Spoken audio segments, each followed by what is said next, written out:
Don't play me. Pay me. Cut the tech. Yo, what up? What up? It's your boy Coach Dre.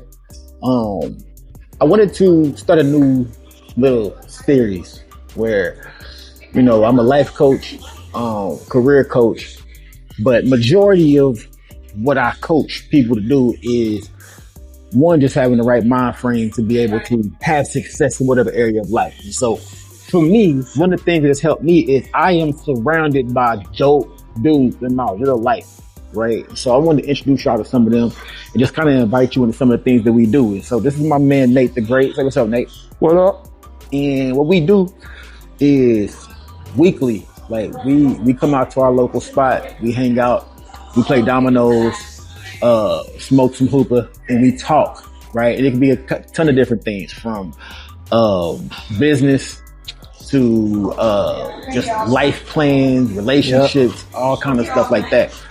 But I wanted to start to like invite you guys into the community that we have. And when we do this, we just sit around and as we have conversations, we're off the cuff, so there's no script. A lot of times we're thinking out loud. So if we say something and it might be wild, well then later on we'll come out and be like, yo, that was wild. But we're learning as we're talking. So what we're gonna do, he done watch the bones.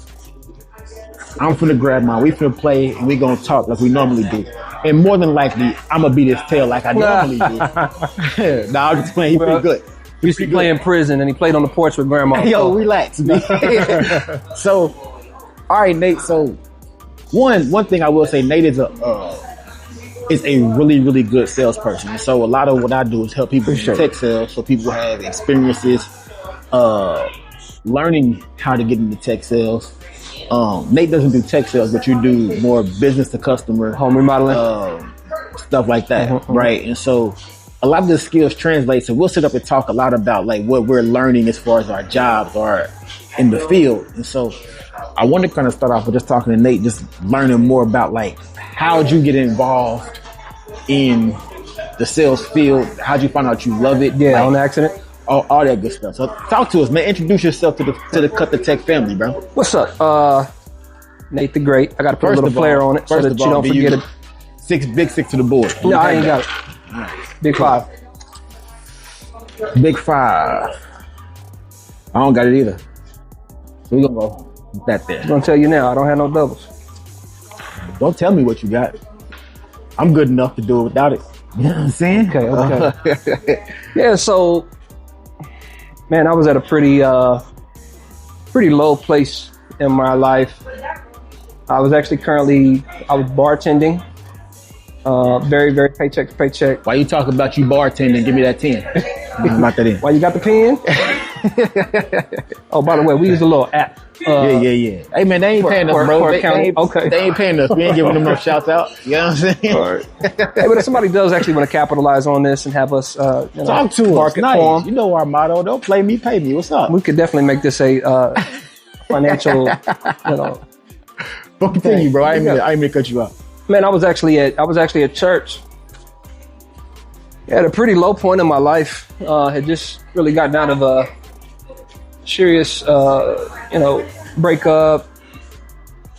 Pretty much was resetting. Started back at square one. Are you gonna play while you talking? Yeah, you know I'm terrible at multitasking. Come on, man, I'm gonna try. What we doing? By the way, me and Dre go back.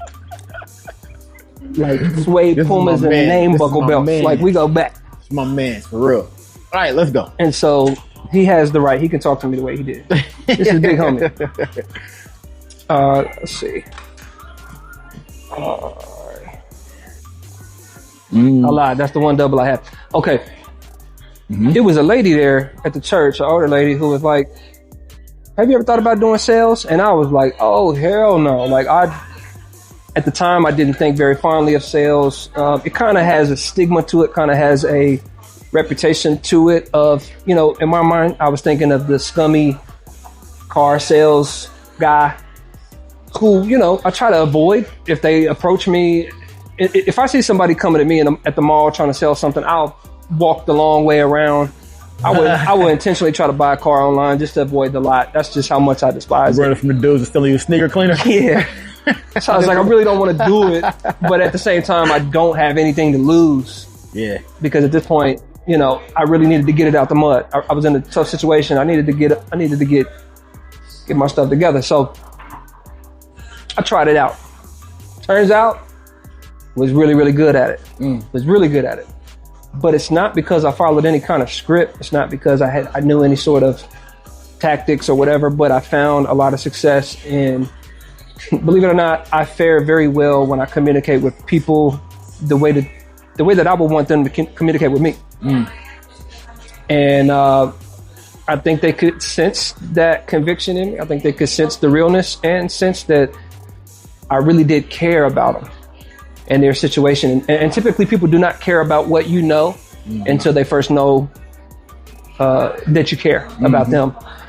All of these quotes I learned just with self-taught through YouTube, through different books. Zig Ziglar was actually a book that my father gave me when he found out that I was going into sales. My father he's a minister, he's a man of character, and he came to me. He was like, well, son, if you're going to do this, do it the right way. There's a right way to do it. There is a way to do this with integrity. And so I learned the difference between manipulation and persuasion, and how typically manipulation has a negative connotation with it because people associate it with you moving them against their for your good, but against their good.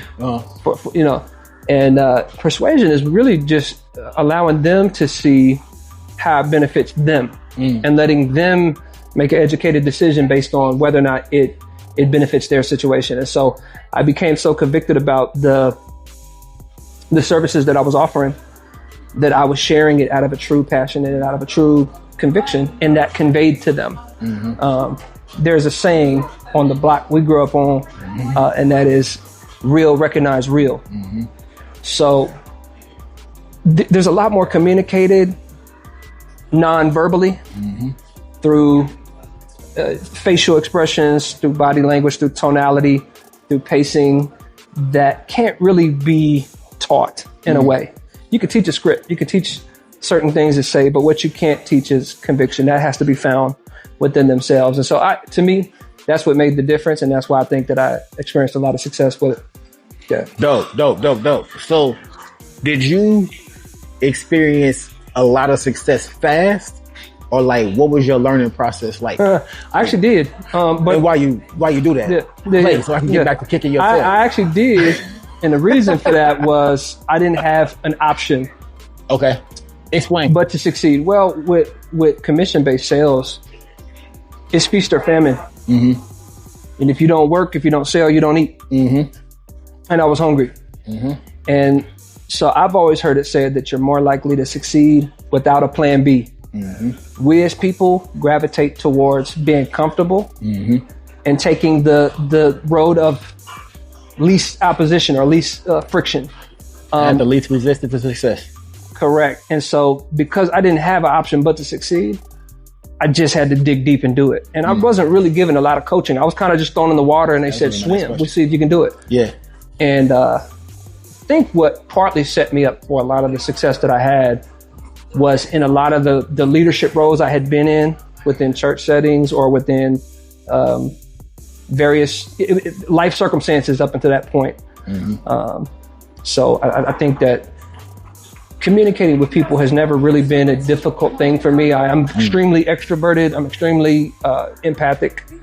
And so I am wired in that capacity. But having studied what I have, I'm a firm believer that anybody could do this with enough training. They could at least close 30-40% if they just say the right things in the right way at the right time with the right motive is the part that you don't hear most sales coaches talking about. Yeah, for sure. Which is where we actually bonded because you had a similar conviction. Yeah. So how did that play into Cut the Tech and what you're doing, if I may ask?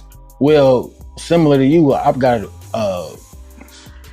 background in a lot of leadership roles, right? You know, we those that don't, me and Nate have known each other for over 20 years. In a minute. And known each other mostly through ministry at church. And so having a background where you have a message for somebody that you believe is beneficial for them, and then learning how to be able to talk to them in a way that they would understand and accept the message. Like I never want to sell anybody on something that they don't want. Right. I mean, you still want to sleep at night. Yeah. At the end of the day. There's some people that doesn't bother them. Yeah. And that's why, so for me, my early years in tech, in business to business sales, my first business to business sales job was a one call close type of joint. Get somebody on the phone, sell them right there. High pressure. Don't let them off the phone. And I sucked at that job. Cause you hated that. I was not good at it. You know what I mean? I would buy when people would tell me, hey, I'm broke, I believe them.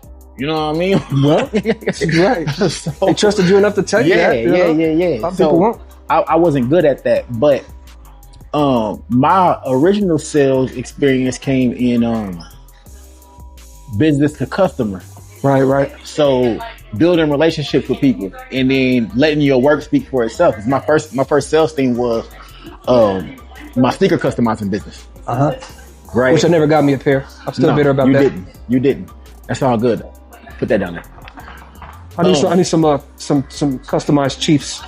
Good luck, because I don't do that anymore. Oh, man, see, I still want you to come out of retirement with music too, but that's a whole nother discussion for another time. That's another discussion for another day. That's more of a possibility than I think it'll happen than the other. I'm gonna just speak it until it happens. So when I made one thing I was good at in my previous my first sales job was I was good at getting people on the phone and having building relationships, getting them to talk to me for a long time. And so when I discovered tech sales, the thing I loved about it was I didn't have to do the closer role right out the gate. Right. I could just do the part I was good at. So like you said, when it's feast or famine with a commission-based job in tech sales, it wasn't just commission-based. Yeah, man. They give you a really good base pay. Right. It helps take the pressure off of. Yeah. Well, then you can treat them like a human instead of like cattle to be herded. Yeah. 1,000%. 1,000%. And so that helped me, and being able to help people. That's what helps me in coaching. You know what I mean? Like, if anybody out there has ever had coaching from me, you know, I'll tell you, I've sat down with some people and be like, yo, don't spend your money on coaching with me. You're not ready. Right. It's not going to be beneficial for you. Or you're beyond what I can give you. Like, already. But fam, you know what I mean? The reason why I think that's so powerful is because people expect you to come in like everybody else did. Mm-hmm. And I love when I'm coming in behind other people that have already done it the wrong way. And they expect me to be like that. And I just completely flip the script on them. You know what I mean? And even being in a high pressure, because I was in a high pressure condition-based environment, but the difference, I think, is the power of listening. And this is what you're good at, and this is why I've been able to confide in you a lot over the years. Yeah. Is your ability to... You'll keep it a buck. He's not a yes man. in any respect, you know. I know. He will keep it a buck. He'll tell me the good, the bad, the ugly, the hard truth, and I can handle that. And he's built that respect and camaraderie with me in order to be able to do that. But I've seen other people immediately have a respect for you, and I think a lot of that is in your countenance. It's in your authenticity. It's in your ability to listen. What's crazy is when people are nervous, they'll tend to talk a lot, talk really fast. And it's a subtle thing, but people can sense it. And it comes off disingenuous, it comes off salesy, comes off manipulative. And even if you're saying true facts, and even if the situation does benefit them, spirit, the energy behind the way that you're doing it is off-putting. I've seen people talk themselves right out of a sale. More people are more prone to talk themselves out of helping somebody. When if they would just take 10, 15 minutes, doesn't take a long time, people will feel the need to fill the silence with their voice, and they will tell you exactly what they're needing. And then you don't have to spend all day and night talking about, because people don't want to know everything that you know. They just want to know that you know it. And they want to know the part that benefit them. Correct. So the way I view it is, gather all the information, become credible, reputable, professional, or expert in your field. But these are arrows in a quiver. And an expert knows, okay, I need that arrow. I'm just going to use that one. Instead of just shooting blind in the dark, hoping you hit something, listening for 10 or 15 minutes, people will tell you exactly where to put it and exactly what arrow to use. And so that's what separates the good from the great. How long did it take you to develop that? Or you gonna play? Did it take you longer than it does for you to play while you talk? Or can you play? Solid question. I can. That's a solid question. I'm out. I think that there were a lot of things that I was doing in the beginning that I didn't know what I was doing that was making me effective. I was just being me. It took years to learn why what I was doing was effective. I would say it took years to figure out identifying what I was doing so that I could reproduce it. Because it was very shot in the dark initially. I don't think there is any true born salesman. I think you are either born more of a people person and more of a orator, but that doesn't necessarily mean that you are equipped to help people. Yeah. What you can't teach is caring about people. Genuinely. And that's the most effective thing. I mean, however, there are a lot of people that care about people and they would be better therapists than they would a salesperson. That's a fact. Yeah, it's a difference. That's a fact. But it's a skill. I like that you said that it's a skill that can be learned. The difference between skill and talent. Talent is God-given. Like some stuff just come natural. You know what I mean? Yeah. But a skill can be developed. Right. And so I know people who aren't extroverts, who aren't people who are great salespeople. Well, on that same note, because they learned a skill. Agreed. Well, and on that same note, I've seen a lot of people in this industry because I'm in a training position now where I'm responsible for other success. For the last 8 years, I've seen a lot of what I would call shooting stars in this industry. And that is, we'll hire new people and we'll think, oh, they're going to be the next Kobe Bryant at this. They're going to be the next Michael Jordan. And they'll start off breaking records. Mateen Cleaves. And the average length of a rep in this line of work is 6 months to 2 years. Okay. And then they burn out. They burn out because what happens is if you're not doing it with the right motive, eventually your reputation catches up to you. And eventually you get to where you can't sleep at night. And eventually it's not a passionate conviction. It's just a job. You do anything long enough and it becomes not a get to, but a have to. It becomes obligatory. So somebody can make it past 2 years on commission-based work, and they can survive the highs and the lows. Because the lows are coming.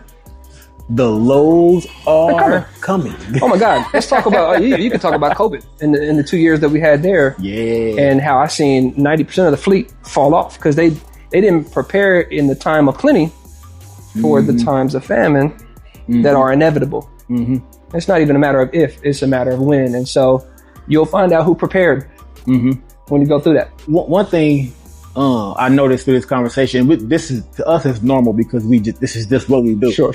But you'll hear us a lot of times refer to scriptures, to the Bible. And my question for you, bro, is in what ways has your faith dictated your role in sales? Oh my God. Look, well, first and foremost, I'm just going to say that if you want to grow your faith muscle, get into commission-based entrepreneurship. Boy.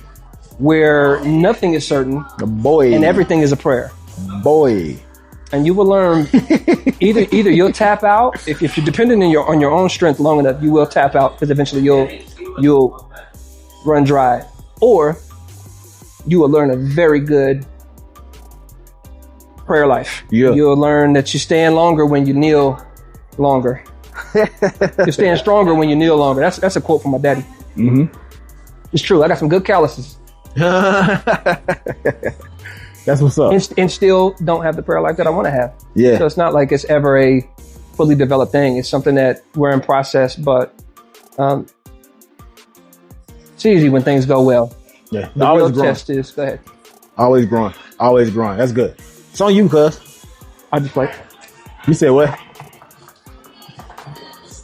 Come on, man. It's money out there. Yeah, Speaking of being money out there. Speaking of money, it comes to me easily, frequently, and abundantly. Let me get a 10. Get that 10. While you got that 10, I'll take that same 10. Uh-huh. So, how about you, bro? How would you say that faith has played a pivotal strength it's everything.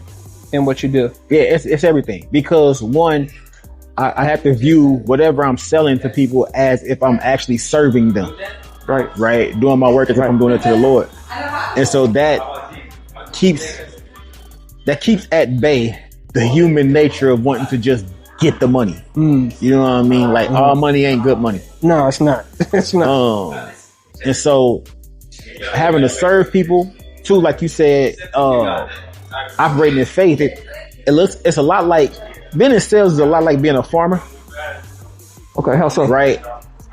Because as a farmer, you can only control so much. Play the long game. Yeah. Had to get that out of my hand. But you can only control so much, right? The farmer can control when they put the seeds out. They control what seeds they put out. They control how they till the land. They control their part. Right. But only God can give a harvest. Right? Yeah. So it's a partnership that you develop with God, where you have to work like it all depends on you, but you have to depend like it all depends on Him. Mm-hmm. Right? And so it keeps you in this balance of everything that I'm going to get is based off of my work. I can't be lazy, because if I'm a dishonest farmer, right, or a lazy farmer, then I'm not going to get anything. Well, yeah. What does the proverb say? A lazy man's vineyard tells on him because it's overgrown with weeds. Yeah, for sure. And when people come into my workplace and they say, hey, how much can I make doing this? It's like, oh my God, this could either be the hardest, best paying job you've ever had, or it could be the easiest, worst paying job you've ever had. It's totally on you. You're on an island by yourself. You don't have nobody. We have group chats and we motivate each other and we do little competitions and this, that, and the third, but it's really self-motivated. Mm-hmm. But the only thing that's going to outlast motivation is establishing discipline. Yeah. And if you haven't established that discipline, everybody has motivation when they're brand new somewhere. It's exciting, it's new, they have something to prove, and they start off, like a rocket. But whatever habits they put in place in the first 6 months is going to stick. And it's going to determine whether or not they can make it through the lulls. When that happens, it's completely a psychological battle and a warfare. Man. And it's all consuming. Like it requires a certain eating habit, a certain sleeping habit, a certain staying in the gym and staying active when nobody's watching you, a certain circle, a certain positive mindset, But yeah, I like what you said about a positive mind frame. I heard Jim Rohn say, who? Jim Rohn. Jim Rohn. Yeah. RHONE. So he was right about something. Yeah. He said a positive mind frame will not fix everything. He said, but a positive mind frame will make things easier than a negative one will. Yeah. Yeah, it's facts. And I will be honest, being over a team. Are you gonna play? Yeah, I am. It's your turn. I don't want you to forget the threes. I have to snuff out those problematic, negative individuals, and it's got to be quick because it will spread like gangrene. Talk about that. It's very, very misery loves company. So a lot of times what they want to do is get on the phone and, I just need to vent, and they'll start, speaking negative, and next thing you know, you're both complaining about all the things that there are to complain about, and you're self-sabotaging yourself in the situation that you're walking into, because those are the things you start looking for. That's on the forefront of your cortex. The brain it's impossible it's like a light switch. You cannot have a positive headspace and a negative headspace at the same time. It's impossible.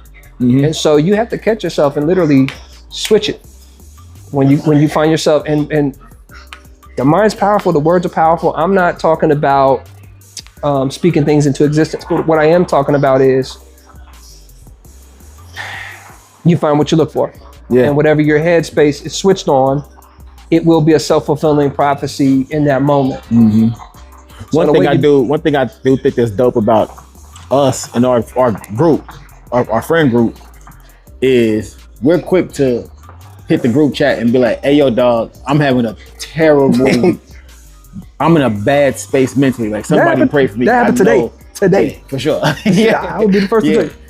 But being able to self-identify and not just sit there and linger in it, but to ask, like, yo, bro, somebody talk me off the ledge right now. Facts. Because those negative thoughts, you can't stop a negative thought from coming into your head. You can determine how long you hold on to a thought. Right. So, like, and another thing too, your positive mind might not make the bad situation good. Yeah, facts. But your negative headspace can make a good situation bad. Not just it will.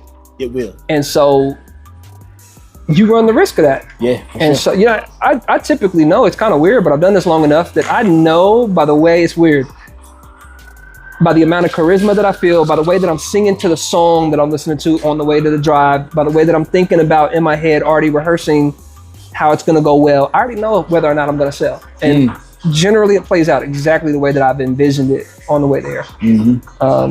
Because that's what I look for. That's good. That's good. That's good. Go ahead and play, sir. I'm going out after this. I'm telling you that now. So whatever money you got in your hand, you're going to give it to me. That's terrible. You about to get, this is payday for you.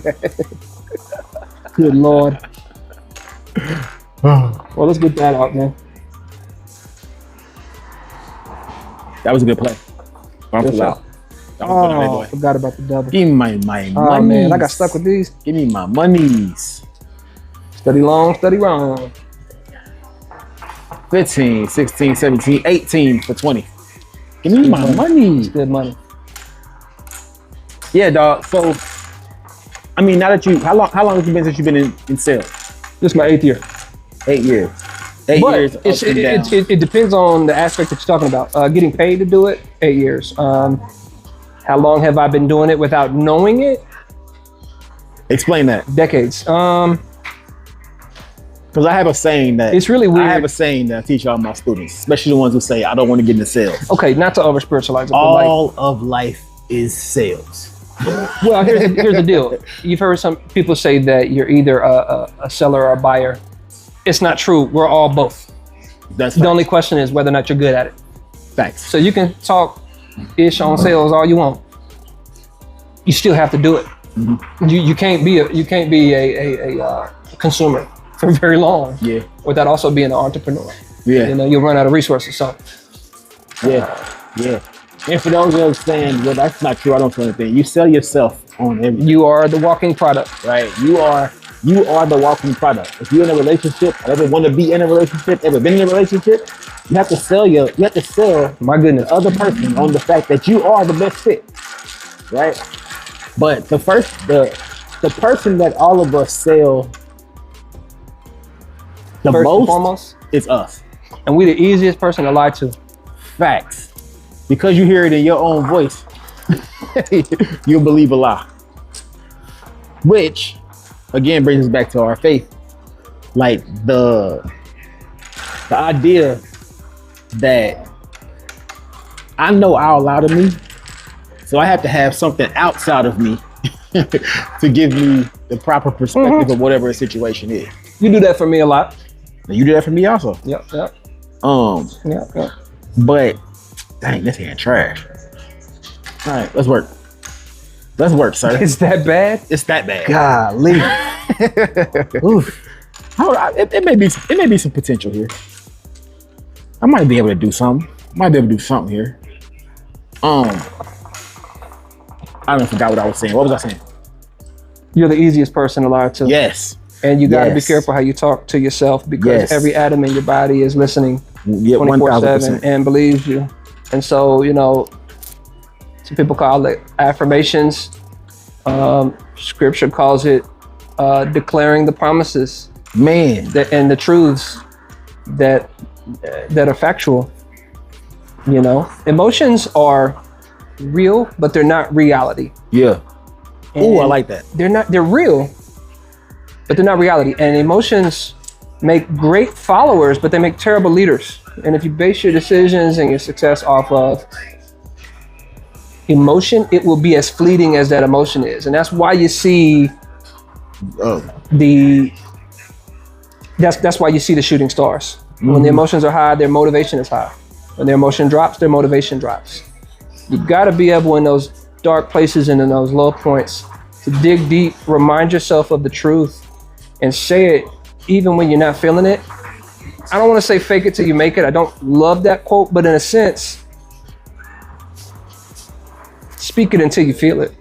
Practice it until you feel it. You know, I think that reminds me of the fact that if you find your identity in what you do, especially in this business. Oh, please talk on this. You are setting yourself up for massive failure. Why is that? Because it's, oh, y'all want to be petty? I do. It would suit you. I want to be petty. Dang, that's a good defensive move. How did you know? It's really depend on this draw right here. Oh yeah. But as I was saying, like, if your identity is wrapped up in what you do, then your performance will always drive how you feel about yourself. One thing about sales, you got to be able to be up when it's time to be up. You got to be able to be even keeled, whether you're up or down. Don't think too high of yourself when you're doing good. Don't think too bad of yourself when you're when you're not. Because again, if we use the farmer analogy, if I'm a farmer and I'm planting seeds and I'm watering, I'm doing everything I can, and I don't have no harvest, I would feel like I'm a terrible terrible farmer. Or I just be like, it's a drought. There's nothing I can do about it. No, I agree wholeheartedly. There's a wonderful song that I'll listen to pretty regularly, periodically. It's by Torrin Wells, and it's called Hills and Valleys. And the chorus goes something like, I'm not gonna sing it for you, but if you start singing it, this is going viral.